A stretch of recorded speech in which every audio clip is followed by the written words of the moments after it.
თავი მესამე.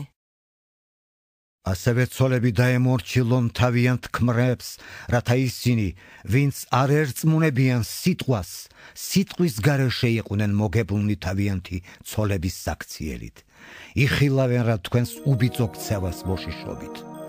თქვენი მშვენება ნუ იქნება გარეგნობა, თმის ნაწნავები, ოქროს სამკავულები ან ჩაცმულობა, არამედ გულის დაფარული კაცი უხრწნელ მყუდროებაში და სულის სიმშვიდეში, რაც ძვირფასია ღვთის წინაშე. ღვთის მოიმედე წმიდა ცოლებიც ასე იმკობდნენ თავს ოდესღაც, რაგი თავიანთ მქორებს დაემორჩილნენ. როგორც სარა დაემორჩილა და ბატონი უწოდა აბრაამს, რომლის შვილებიც ახართ, როცა კეთილ საქმეს აკეთებთ და არაფრის შიში არ გაგრდობთ. თქვენც, ქმრებო, გონიურულად მოეპყარით ცოლებს, როგორც უძლურეს ჭურჭელს, პატივი ეცით, როგორც სიცოცხლის მადლის თანამემკვიდრეებს, რათა ლოცვა არ დაგიბრკოლდეთ. ბოლოს იყავით ყველა ერთი აზრისანი, გულშემატკივარნი, ძმათა მოყვარენი, შემწყნარებელნი, თამდაბალნი. ნუ მიაგებთ ბოროტს ბოროტისა წილ და ლანძღვას ლანძღვისა წილ. პირიქით, აკურთხეთ, რადგან ამისათვის ხართ მოწოდებულნი, რათა კურთხევა დაიმკვიდროთ.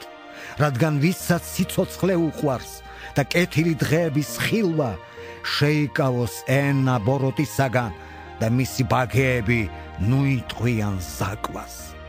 ერიდოს ბოროტს, სიკეთი აკეთოს, ეძიებდეს მშვიდობას და მისკენ ისწრაფვოდეს. რადგან ღვთის თვალები მიპყრობილია მართალთა მიმართ, ყურები კი მათი ვედრების მიმართ, ხოლო ღვთის სახე ბოროტ მოქმედთა წინააღმდეგაა. ცუდს ვინ გაგიკეთებთ თუ კეთილის მოშურნე იქნებით? მაგრამ ნეტარნი ხართ თქვენ, რომ იტანჯოთ კიდეც სიმართლისათვის. მათი შიშით ნურც შეშინდებით და ნურც დაღონდებით. წმიდა ჰყავით ქრისტე როგორც უფალი თქვენს გულებში და მუდამ მზად იყავით, რომ სიმშვიდით და მოწიწებით უპასუხოთ ყველას, ვინც თქვენი იმედის გამო ახსნა განმარტებას მოგთხოვთ. კეთილი სინდისი გქონდეთ, რათა რისთვისაც გაძაგებენ, როგორც ბოროტ მოქმედებს, იმაში შერწყნენ ქრისტეში თქვენი კეთილი ქცევის შეურაცხმყოფელნი. რადგან თუ ღმერთს ნებავს, უმჯობესია კარგ საქმეთა გამოიტანჯოთ, ვიდრე ბოროტთა გამო.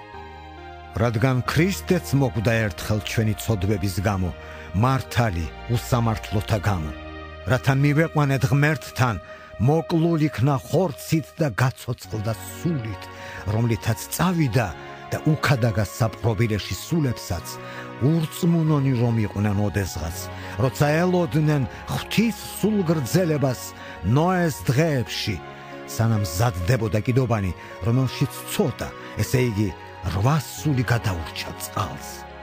რაც იყო ხატება ნათლის ღებისა, რომელიც ამჟამად თქვენ გიხსნით, იგი ხორციელი ჭუჭყის ჩამორეცვა კი არ არის, არამედ კეთილი სინდისის ღვთისათვის შეპირება იესო ქრისტეს აღდგომით, რომელიც ღვთის მარჯვნივ არის მას შემდეგ, რაც ზეცად ამაღლდა, რომელსაც დაემორჩილნენ ანგელოზნი, ხელმწიფებანი და ძალნი.